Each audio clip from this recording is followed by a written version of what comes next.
Baik, terima kasih Ustaz Rahman. Bismillahirrahmanirrahim. Assalamualaikum warahmatullahi wabarakatuh. Waalaikumsalam warahmatullahi wabarakatuh. Ya, ini guru TK semua ya. Kita ulang salamnya pakai salam TK-nya boleh ya? Iya. Biar lebih ceria ya. Jangan kalah lucu dengan anak-anak didiknya ya. Oke, kita ulang ya. Assalamualaikum warahmatullahi wabarakatuh. Waalaikumsalam warahmatullahi wabarakatuh. Iya. Waduh. Sudah berbeda Ustaz. Ya Ustaz. Ini dari salam pertama dan salam kedua. Lebih mengembang ya salam kedua ini. Baik, alhamdulillah rabbil alamin wa bihi nasta'inu ala umuri din. Asyhadu an la ilaha illallah wahdahu la syarika lah wa asyhadu anna Muhammadan abduhu wa rasuluhu amma ba'd. Ya, dari kata yang pantas kita ucapkan, saya merasa syukur, ya syukur alhamdulillah rabbil alamin pada Allah Subhanahu wa taala atas segala nikmat iman, Islam, kesehatan, rezeki, umur, usia, waktu, tenaga, pikiran, itu banyak sekali. Allah berikan nikmat kepada kita semua. Ada yang bisa begitu nikmat yang Allah berikan? Ada? Tentu tidak ada makhluk pun di bumi ini yang bisa menghitung Allah nikmat yang Allah berikan ya. Sehingga atas ridhonya, atas izinnya kita dipertemukan dalam forum yang mulia ini di gedung dakwah Al-Quran di Tadarus Jakarta dalam keadaan sehat semua ya, Bapak Ibu semuanya sehat. Alhamdulillah. Salawat serta salam semoga tetap tercurah pada junjungan kita Nabi besar Muhammad Sallallahu Alaihi Wasallam, pada keluarga, para sahabat dan para pengikutnya yang tentunya kita bertunggu syafaatnya di yaumil akhir nanti. Amin ya rabbal alamin. Yang kami hormati Ustaz Ali Asyhadi yang beserta dengan pengurus Batko LTI Kecamatan Ampel, Boyolali, Jawa Tengah. Kami berbahagia sekali ya kerawuhan dari seluruh aktivis gerakan KTTA ya, khususnya di Ampel, Boyolali. Selamat datang. Sugeng Rawuh, bahasanya sama aja. Sama ya. Sini Boyolali cuma berapa jam ya, dekat sekali. Ya. Selamat datang Sugeng Rawuh di Kompleks Tadarus Jakarta. Mohon izin di sesi awal ini saya akan menyampaikan selayar pandang kelembagaan Balai Litbang LPTI Nasional Tadarus Jakarta ya. Kata pepatah tak kenal maka jangan sayang sama saya ya. Sudah ada yang nunggu di rumah ya. Kalau saya sama Mas Ahmad boleh ya. Ini masih oh masih nunggu ya. Yeah. Tak kenal maka jangan sayang lagi. Tak kenal maka taruh ya, kenalan ya dengan tim Tadarus AMM Jakarta ya. Kira-kira Ustaz-Ustaz semuanya sudah kenal belum dengan nama AMM itu apa? Singkatan dari apa AMM? Angkatan Muda Mudi Masjid dan Musola ya. Macam-macam Ustaz ya. Iya, aslinya apa ya namanya ini AMM itu? Kalau guru-guru kami ya, ini bisa jadi Angkatan Muda Mencari Mas-mas ini. Ini mas-masnya dikit nih ya. Karena mungkin karena keseringan mengajar ya, setiap hari bertemu ya. Pepatah Jerman ini mengatakan meeting Tresna jadaran sekagumina gitu. Jadi karena keseringan mengajar ternyata relationship-nya berjalan sampai ke pernikahan. Jadi benar-benar angkatan muda mencari mas-mas ya atau apa. Baik, sesi ini saya beri judul eskalasi gerakan dakwah tim Tadarus di Jakarta. Bisa dibaca ini. Saya mau izin pakai slide yang biar lebih bagus.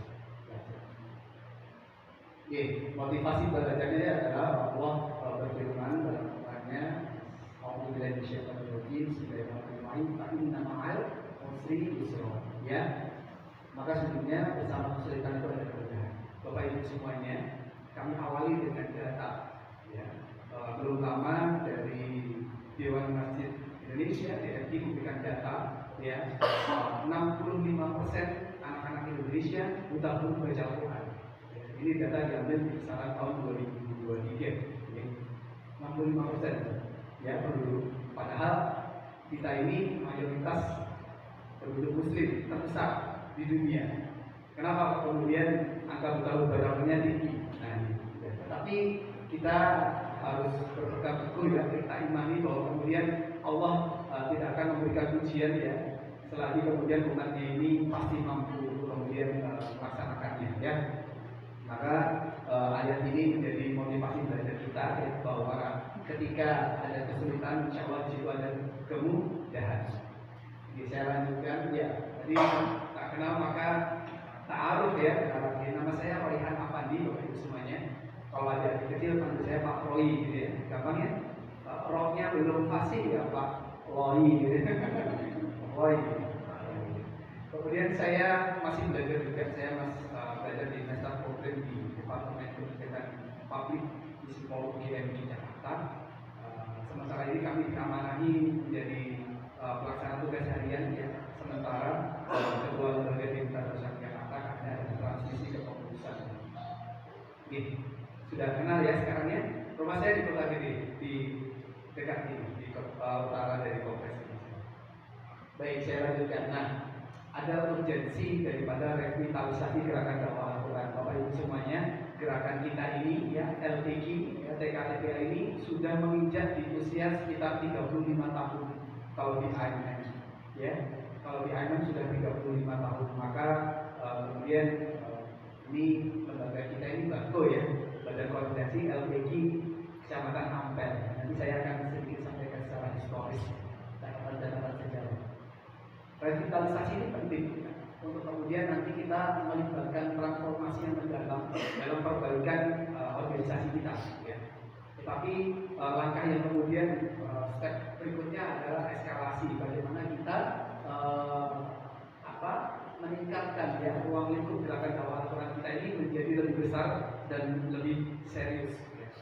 Nah, tadi saya menyambung dari Ustaz Ali sampaikan ya, seperti mati dipersilahkan ya, atau hidup ya boleh gitu ya. Nah, ini yang menjadi catatannya. Pada dasarnya Pak Kiai Ashar punya quotes ya, seperti yang tadi Ustaz Ali sampaikan ya, menjadi aktivis yang ikhlas dan profesional ya. Ikhlasnya didahulukan ya, karena ini akhirat nih ya, kita bicara akhirat. Tetapi kemudian yang mengiringi adalah keprofesionalitasan kita sebagai guru ngaji ya. Ya, nanti bagaimana kemudian memberikan edukasi kepada seluruh aktivis, seluruh jajaran yang terlibat bahkan sampai ke takmiran ya. Selain ikhlas kita juga harus profesional, begitu ya. Nanti akan kami sampaikan lebih lanjut. Artinya eskalasi ini menjadi lebih besar dan kemudian serius ya. Ya gimana tidak serius, kita ini ngurusi untuk kemudian dunia akhirat ya, semuanya ya, betul ya. Anak-anak ngaji ya, kemudian jadi mendidik anak-anak generasi sore-sore ya, profesi yang luar biasa.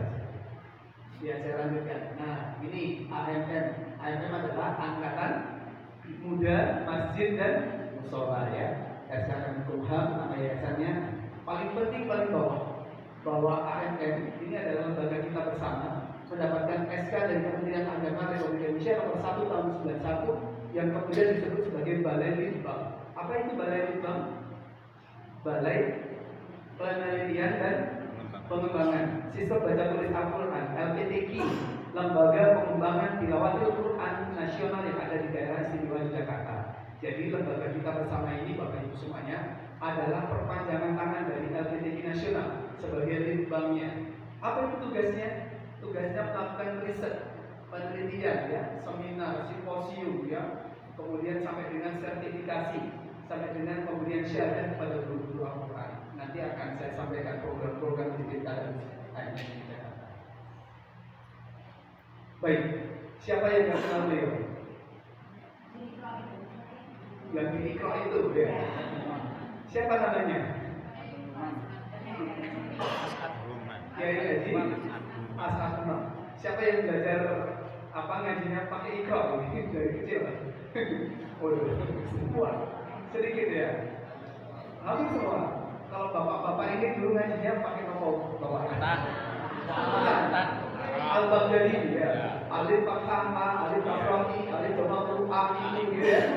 Mau bilang satu kata ya, itu panjang lebar menjabarkan gitu. Inilah Allah ya kan Kiai Haji As'ad Umam. Kalau generasi saya boleh saya bilang Eyang ya. Eyang yang ada di belakang buku Iqra ini ya, yang melegenda sekali ya. Anak-anak Gen Z generasi Z sekarang lahir ketika sudah ada gadget, sudah ada handphone. Kalau ada postingan beliau di Ramadan dan sebagainya, ini komentarnya lucu-lucu ya. Ada yang mengatakan, oh saya kira ini malaikat gitu. Ada yang begitu ya, mungkin dikiranya ada ayat-ayat Al-Quran ya, ada bahasa Arab begitu ya, kok belakangnya ada sesosok kakek ini ya, oh ini pasti nabi ini ya, ada yang bilang begitu ya. Nah ini Bapak Ibu semuanya, Ustaz-Ustaz semuanya perlu meluruskan siapa beliau ya. Ya saya lanjutkan. Jadi Bapak Yakin Haji As'ad Umam ini mendirikan lembaga ini Bapak Ibu semuanya, tim Tadarus Agung Jakarta. Jauh sebelum ada Iqra ya, Pak Kiai As'ad ini hobinya belusuan ya. Belusuannya tapi tidak ke gorong-gorong apa ke pasar ya. Belusuannya dari masjid ke masjid, dari musola ke musola, mengajak anak-anak muda, mengajak takmir masjid untuk bertadarus Al-Quran. Maka kemudian gerakannya adalah AMM, Angkatan Muda Masjid dan Musola. Di era tahun 1970 1980 beliau mengajarkan metode Al-Baghdadi ya, metode turutan. Beliau mengajarkan metode Gestat ya, Ankin Kun dan lain sebagainya. Beliau mengajarkan metode Kiroati. Kenal ya Pak Isman yang metode Kiroati yang ada di Semarang, karena ada hubungan dagang dengan Bapak Dahlan dan Haji Salim. Kemudian beliau membawa buku Kiroati ya, dibeli kemudian disebarluaskan di DIY dan lain sebagainya. Tiba pada saat di era tahun 1980 beliau kemudian menulis buku metode cara cepat membaca Al-Quran beserta gerakannya ya. Maka kemudian pada tanggal 16 Maret 1988 berdiri satu program ya, yang kemudian ini mendobrak dunia pendidikan saat itu. Yang dulu sangat tradisional, anak datang ngaji pulang ya, yang penting ngaji ya. Tidak ada sistematika yang jelas, tidak ada kurikulum ya. Kemudian ubahlah sebuah lembaga itu ya, tidak hanya kemasan kita sebagai guru, tetapi kemudian lembaga itu lebih profesional ya, integrasinya. Itu bukan berarti bisa dikemas dan profesional. Apa itu ukurannya profesional itu ya? Lembaganya ada lembaganya ya. Dulu kalau ngaji di masjid gitu. Sekarang namanya ada batu, ada TKTPK, ada TKTPA, ada LPQ ya, dan lain sebagainya. Apalagi profesional, di situ ada gurunya. Gurunya berseragam rapi seperti sekarang. Santrinya pakai seragam, ada seragam krem nasional, betul ya? Ada seragam batik ya. Ada banyak sekali sekarang seragam. Ada kemudian modul belajarnya. Ada Iqra, ada metode-metode yang lain ya Bapak Ibu semuanya. Kemudian ada kurikulumnya, ya betul. LPG di Ampere ada kurikulumnya, TKT-nya baru disebut. Kemudian ada rapotnya, betul ya. Di akhir wisuda, akhir sana ada rapotnya. Anak santri diberikan rapot, ya. Kemudian ada wisudanya, ya betul ya. Anak kecil di wisuda begitu. Nah, kemudian inilah lembaga yang kemudian mendobrak kebiasaan yang tradisional menjadi lebih profesional. Nah, Bapak Ibu semuanya, buku Iqra ini tidak serta-merta hadir. Ini melalui observasi yang luar biasa. Saya adalah generasi saat itu diuji coba buku Iqra ini. Maka ini foto kenang-kenangan saya beserta Allah yang Haji Haji As'ad Umam. Yang mana saya? Yang kecil ya. Waktu itu masih segini ya. Ini saya diantar oleh Pak Kiai As'ad Umam dalam festival anak soleh yang pertama ya, di JCC Convention Center Jakarta, bertemu dengan Bapak Soeharto, Ibu Tin Soeharto, Bapak Ibu ya. Jadi ini beliau. Bapak Ibu semuanya, Pak Kiai As'ad Umam tidak seperti kita ya. Ada yang pernah ketemu dengan Pak Kiai As'ad? Bapak yang sepuh sudah pernah ketemu? Ya, Bapak Ibu, Pak Kiai As'ad ini tidak seperti kita. Dalam memori kecil saya, Pak Kiai As'ad itu kalau duduk seperti ini. Jadi kalau duduk Pak Kiai As'ad Kalau nengok harus seluruh badan. Kalau berdiri harus. Jadi Pak Kiai Asad ini ada sakit pengapuran tulang sejak SMA sampai dengan sekarang ini, sampai beliau akhirnya beliau. Saya mendidik kalau bicara masalah beliau. Nah, yang kemudian Pak Kiai Asad ini berjuang dalam gerakan dakwah Al-Quran, kemudian mendirikan program Taman Kanak-kanak Al-Quran ya di tahun 1988. Satu tahun berikutnya berdiri tahun 1989 berdiri dengan nama TPA, Taman Pendidikan Al-Quran ya. Kemudian beliau mendirikan lembaga pembina ya. Waktu itu kalau di Jawa Timur ada LKP 2 ya, lembaga pengembangan LKP 2. Kemudian ada BAKO ya, Badan Koordinasi TKTPA. Ini adalah Bapak Haji Ridwan Wiyanto, ini adalah ketua BAKO pertama kali di Provinsi Daerah Istimewa Jakarta. Jadi sebenarnya kalau bicara BAKO ini ya kita adalah satu keluarga. Jadi logonya saja saya kira ini logo BAKO sudah seperti logo tim Tadarus Air di Jakarta ya. Sama ya. Ada tangannya, ada Qurannya dan sebagainya. Nah inilah Pak Kiai Asad Umam, penggagas gerakan pembatasan baru baca Quran di Indonesia sekaligus penyusun buku metode Iqra. Saya kenalkan juga ini Bunda Elis, ini putrinya Pak Kiai Asad yang kemudian sekarang meneruskan menjadi ketua pembina kami, ya, menitipkan salam kepada ustaz-ustaz semuanya. Beliau adalah penyusun beberapa metode juga, metode Jibar dan lain sebagainya. Ya, saya lanjutkan Bapak Ibu semuanya. Dari satu TKA, TPA, AMM yang dulu digagas oleh Allah yang Pak Kiai Asad Umam beserta dengan tim Tadarus Anggota. Data Kementerian Agama ini per kemarin akhir tahun 2024 saya ambil itu ada 197.975 unit di seluruh Indonesia. Ya, ini yang kemudian terdata oleh Kementerian Agama. Belum yang ada di masjid-masjid di pelosok-pelosok di Aceh, di Kalimantan, di Papua, di NTT ya. Belum kami kemarin melakukan pelatihan TPA yang ada di Al-Khair di Qatar, Arab Saudi. Di sana berdiri TPA semuanya. Teman-teman dari KKN UAD ada KKN, mereka ada di TPA yang ada di Madinah. Ini kok KKN kok di Madinah ya, ini kok kayak ini KKN atau umroh ini. Ya, tapi mereka KKN di Madinah. Kemudian mereka mengabdikan diri mereka menjadi pengajar Al-Quran selama 3 bulan, 1 bulan ini itu kemudian mengajar TPA di Madinah. Ya, di sana ternyata berdiri TPA ya, kepada komunitas-komunitas imigran yang ada di Indonesia kemudian bekerja di Arab Saudi. Ini data kita. TKTPA ada 10.000. Ya, sekian TPA ada 181.000, kemudian TKI ada 1.326 di seluruh Indonesia.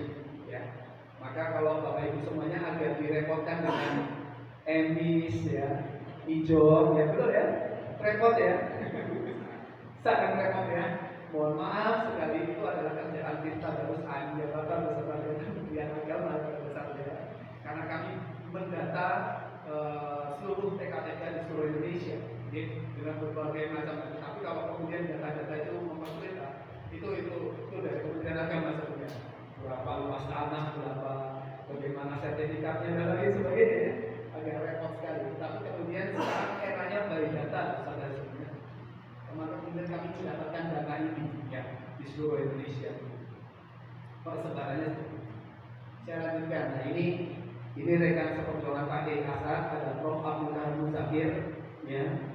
Beliau adalah perumus daripada Kemerdekaan Republik Indonesia bersama dengan Soekarno-Hatta.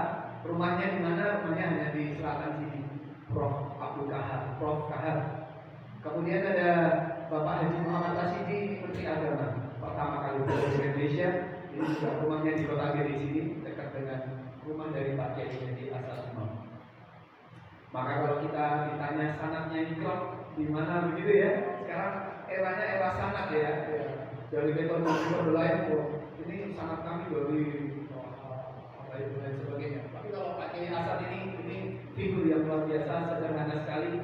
Beliau ya berdiskusi dengan para pendiri bangsa ya. Sebelum ada metode baru sekarang, lembaga-lembaga pembinaan sekarang, beliau jauh lebih dulu ya, kemudian berdiskusi berkaitan dengan kami dakwah. Ini komposisi penduduk di Indonesia sekarang ya, 50% didominasi oleh Gen Z dan juga Gen Alpha serta dengan Gen milenial yang lahir sudah ada Z ya. Kalau Bapak Ibu apa ini? Hah? Oh, Gen milenial ada? Milenial itu era saya, lahir di 80 ya, 80 2000 ya, Gen milenial ya. Kalau Gen sebelumnya ada Gen X ya, lahir di era tahun 70, 60 gitu, atau Gen kawa-kawa ya. Ini potensi gerakan dakwah kita serta semuanya Gen Z dan juga Gen Alpha ya. Kita patut melihat ini, merespon ini. Gen Z ini sukanya apa? Nah, saya lanjutkan. Ini karya dari tim Tadarusan Jakarta. Jadi Bapak Ibu semuanya, Lansna di Desember kemarin memberikan data kepada kami, Ustaz Rehan, pasca Iqra, ya kita dulu hanya mengetahui metode turutan ya Ustaz, metode turutan Al-Baghdadi, Iqra, Qiraati ya. Sekarang sudah ada 128 metode baru di Indonesia. Banyak ya? Apa aja metode baru sekarang? Yang Quran, Umi, tafsir, ada Umi, ada Hadis, ada Tilawati, dan doa, asyamil, metode belajar papa mama. Ada Ustaz. Saya coba cari di Google ya.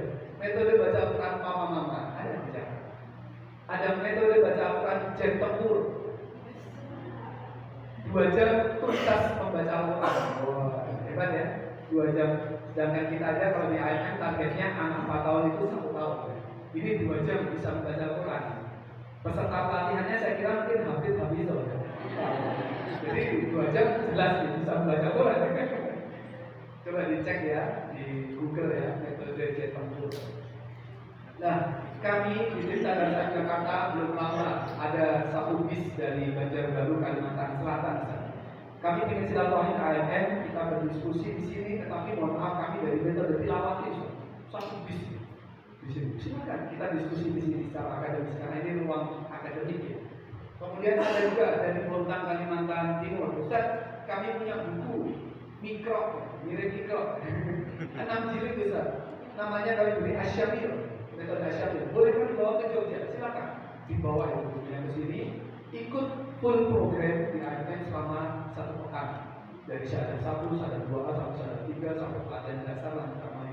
Kemudian apakah boleh buku ini kami kembangkan di Bontang? Silakan. Bila itu memang dibutuhkan oleh umat dan masyarakat, karena AMM ini adalah balai riset, balai litbang untuk kemudian sebagai uji coba dan sebagainya.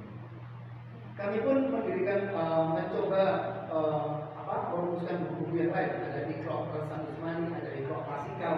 Jadi 1 buku 6 jilid ya, ringkasan daripada Iqra. Kemudian ada juga Kibar ya, NBC 4 jilid ini kami tulis untuk TK, PAUD dan lain sebagainya. Ini menarik sekali, 3 buku aja.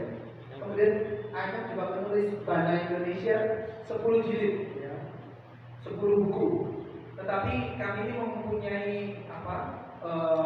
budaya ya. Jadi 1 tahun anak tuntas membaca Quran, usia 4 tahun, 4 tahun sampai ke 5 tahun ya, usia 5 dia sudah bisa membaca. Kalaupun ini bukunya ada 10 jilid, maka ini kami berlakukan 1 bulan 1 buku targetnya. Jadi 10 bulan targetnya bisa membaca Quran. Ya. Kemudian kami juga menulis buku Kibar Poin ini.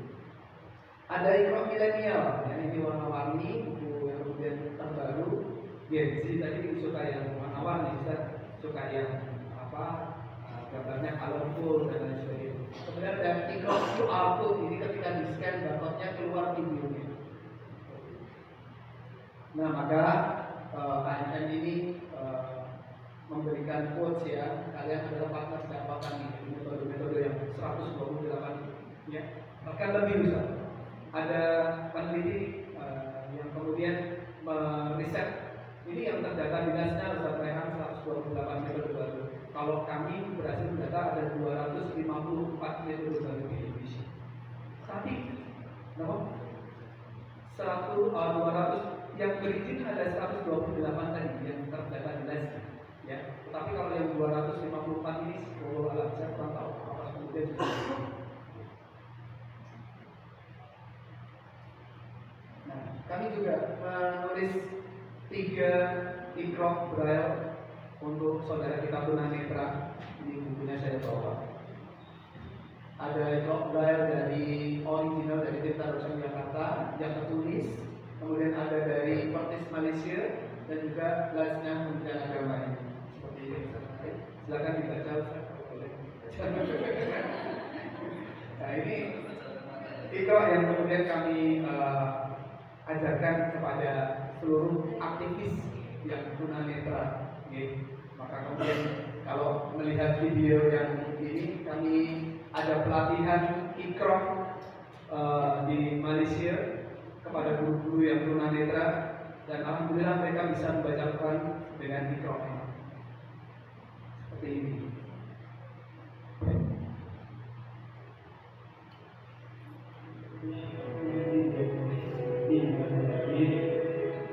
Tuan-tuan yang dirahmati, ini tunanetra semua. Saya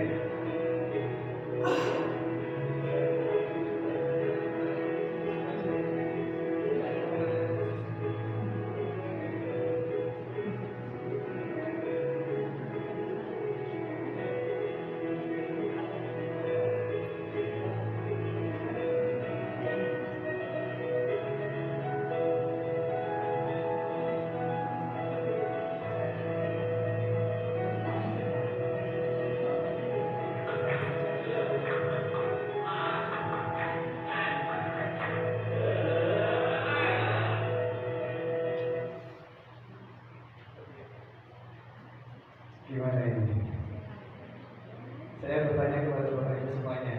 Dulu kita kenal gerakan pemberantasan buta huruf baca Quran, betul ya?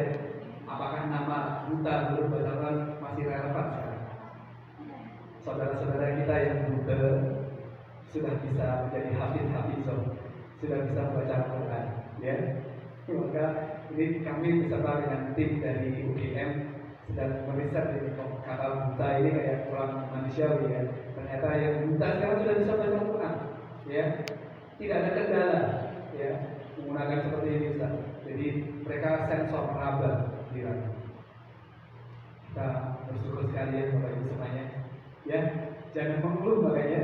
Kalau udah seperti ini, kita ini sempurna sepertinya ya. Melihat beliau-beliau yang kemudian bisa membaca Quran dengan baik dan benar. Itu tidak perlu menjelaskan huruf guru memperkenalkan bacaan mat supaya jelas perbezaan antara panjang pendek kemudian gitu. Menarik ya. Maka saya titip pesan, mari tetap semangat ya dalam belajar Al-Quran gitu. Meskipun ya ikhlas gak ikhlas ya. Gajinya 1 juta ya. Berapa besar gajinya guru ngaji? Itu lebih ya. Alhamdulillah. Oke. Terakhir kami akan menyampaikan program Tirta Dosen Jakarta. Kami ada program diklat dasar lanjutan mahir sampai dengan training of trainer. Ada juga syahadah Al-Quran yang kami terapkan dari tahun 90 sampai dengan sekarang. Ini ada uji kompetensi dari syahadah 1, syahadah 2A, syahadah 2B, ya. Nanti materi-materi kami serahkan kepada Ustaz Ali, kemudian dipelajari. Kapan kemudian nanti kita akan adakan follow up dari pelatihan hari ini, untuk kemudian nanti kita bisa selenggarakan ujian syahadah kepada guru kita. Ya, siap untuk mengikuti ujian syahadah? Kalau dengar kata ujian kok bikin merinding ya. Apa materi ujian syahadah ya? Ini. Nah, membaca Al-Quran dengan baik dan benar di semua tempat, menghafal materi TKTPA, meliputi bacaan sholat, doa sehari-hari, surat pendek, Anas sampai Al-Qur'an, ya, dan juga hafal ayat pilihan, surat ayat kursi dan juga surat Al-Isra 2324. Nah, ini kan materi basic TKTPA, betul ya? bacaan sholat, doa sehari-hari. Ini Ustaz Ali. Jadi nanti monggo nanti kita programkan ujian syahadah. Mungkin kita ambil sampling dulu ya. Satu kecamatan, satu unit berapa orang, direkturnya mungkin ya. Untuk kemudian nanti ikut syahadah di Desa Jakarta. Karena kalau tidak ada seperti ini kita tidak punya tolak ukur yang jelas. Kita ya gimana? Prosesnya 1 hari cukup. 1 hari itu 1 penguji banding 25 peserta. Kalaupun nanti 50 pengunjung, nanti kita terjunkan 2 penguji.